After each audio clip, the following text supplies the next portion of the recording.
Hello everyone, this is Defense Politics Asia and quick update on the confusing front or we also known this as the Luhansk North or Severodonetsk Front, depending on what you like to call it. It's Luhansk Front, but on the northern side, because there is another separate war going on over there in the south. So you can see the Ukrainian controlled territory now become some sort of Pikachu, mutated Pikachu. And the reason is because the Ukrainian Ministry of Defense mentioned this very weird information.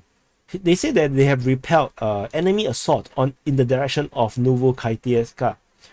And Novookhtyrka is here. It's extremely far away from the front line. It's like 18 kilometers, 20 kilometers away from the front line. And that is only a direct line.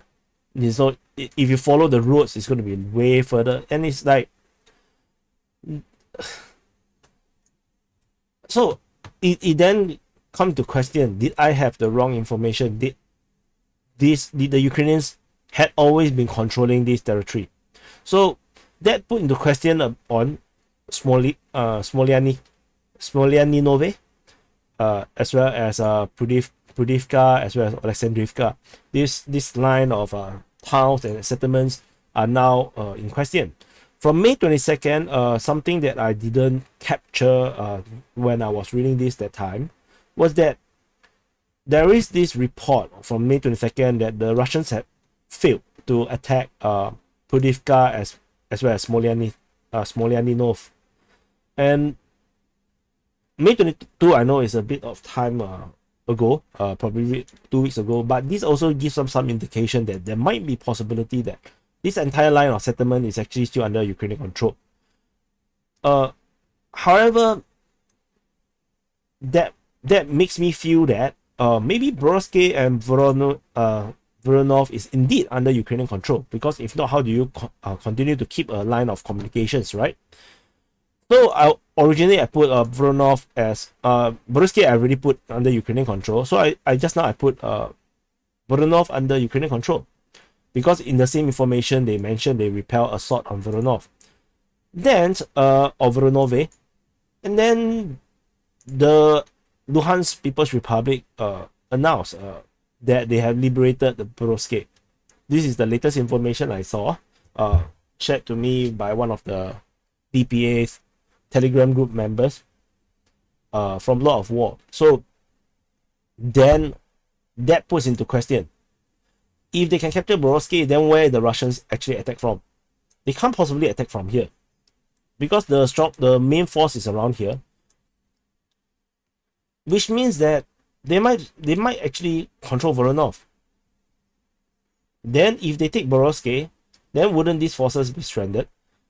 And also another question is, the Ukrainians pro-Ukrainian people claim that Mitrokyne is under Ukrainian control.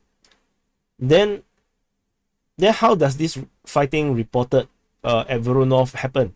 Should Mitrokyne actually is controlled by the Ukrainians? So this chain of information just doesn't seem to link up very well. And I also put a question mark for this Luhansk capture, because this is not the first time they mentioned they have captured Borivske, and I have my doubts now. Just like Rubizny, the situation at Rubizny as well. This kind of claim of capture, I want to see a bit more information, because these are major captures. This is not some small tiny village. This is a major village. There is 5 kilometers across. So, and this have a very huge strategic importance, and it does have a huge implication. For example, the alleged Ukrainian forces at Bobrov will be affected. They will be stranded. They will be encircled. And then these forces, this controlled territory, might be also captured or encircled. So very confusing situation. Then the best part comes when the Russian Ministry of Defense continues to assert that they have fully liberated the entire residential area. That means at minimum you're still going to be capturing around 60 to 70% of the city with purely just the residential area, because the residential area is from here to here, this part, this is the entire residential area. So this is 70, at least 70, 60 to 70%. So around 30% or 35% is the industrial area. So this contradicts, pro-Ukrainian sources saying that the Ukrainians have now captured 80% of the city, pushing the Russians back.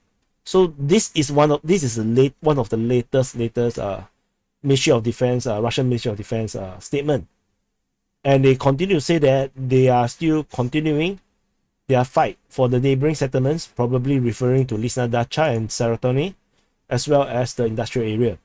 So this more conservative look, based on this mapping now that I'm doing, with the understanding that logically speaking, this part is already all Russian. This part is already all Russian.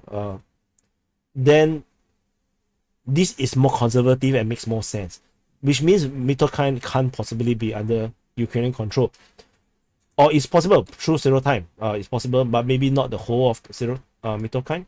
So not sure what is the real situation. Very confusing. A lot of all this difference in narrative. So it's very confusing front. So I want to give you both sides of the story. So for the Russians, that's why you see the mapping is different. So the Russian map, Borivske is taken, Voronove taken, Mitrokyne is taken, and they have this more than half of Severodonetsk. This is the Russian story. On the Ukrainians, they have evolved into a Pikachu, where they still control this line of settlements. They have Voronove. They still continue to hold Borivske, and there is a possibility that they actually also control Mitrokyne. Otherwise, yeah, we will definitely find out the truth, because there can only be one truth. So there is two sets of narrative, but there can only be one truth. So in a matter of time, we will actually find out what is the reality. And I'll see you in the next update.